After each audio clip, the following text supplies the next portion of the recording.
Hey everyone, my name is Darshan Senthil, and in this particular video here I'm going to be giving you a calculation test.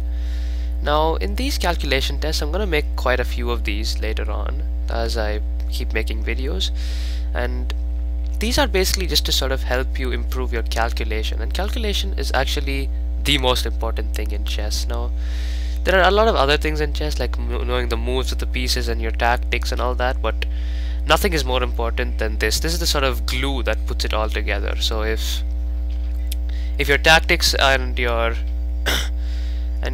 piece moves are like individual blocks of wood, your calculation is like the glue that sticks them together. Without the glue, the pieces of wood are not very useful. So just a little bit of info on that. And for these calculation tests, I would prefer that you actually just did them while looking at the screen of your computer or the screen of your phone, wherever you're watching this from, and don't actually try to put this on a board and solve it, because this is something that you should learn how to do in your head rather than just do it on a board, because when you go to tournaments and stuff you won't have the benefit of being able to actually move the pieces and actually visualize it. And even in puzzle contests and things like that, you'll not be allowed to usually use the board, move the pieces on the board. You'll have to just look at the board and just solve it that way. So just for that reason, I would just recommend you look at this screen and try to solve whatever I'm giving you right here and right now. Do not put this on another board and solve it. So what I'm gonna do is I will just give you this problem, and then you will pause the video and try to solve it on your own.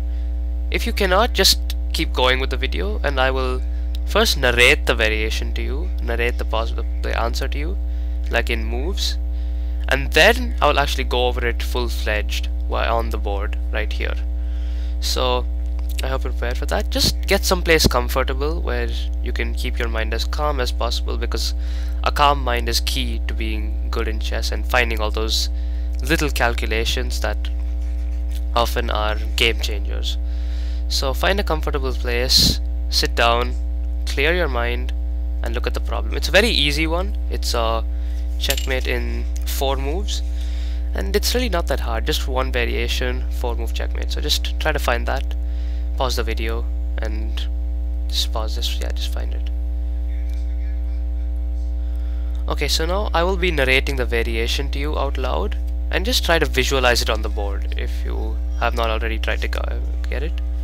So the variation goes as follows: bishop to a2, king takes a2, king to c2, king to a1, knight to c1, a2, pawn to a2 I mean, and knight b3 checkmate. Okay, once more: bishop a2, king takes a2, king c2, king a1, knight c1, pawn to a2, knight b3 checkmate. So I hope you got that variation, and now let me just go over it right here on the board. So just consider the position here. What is now, black has the advantage of having a pawn while white has got 2 minor pieces. So what's important for white here is to make sure that the black king does not leave this file here, because if he were to leave this file, then he will somehow be able to either promote his pawn or somehow force a draw using this pawn here. So we need to make sure that he does not leave this file.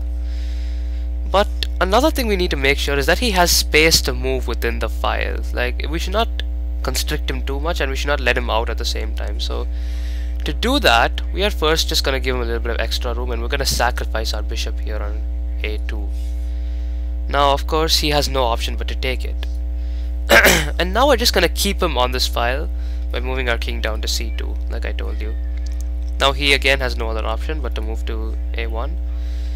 And now we're going to bring our knight to c1, and hopefully you can start to see how we're setting up this checkmate here. Now he has no other option. The knight guards the a2 square, so his king cannot move there. So his only move is to move his pawn to a2, and then knight b3 is checkmate.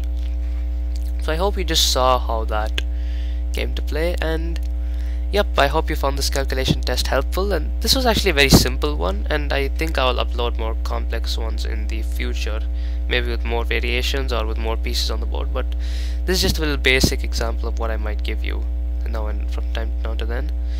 and I hope you found this helpful. And of course there are a lot of other videos out there, and keep practicing, because calculation is something that is very, very important in chess. So yep, see you next time.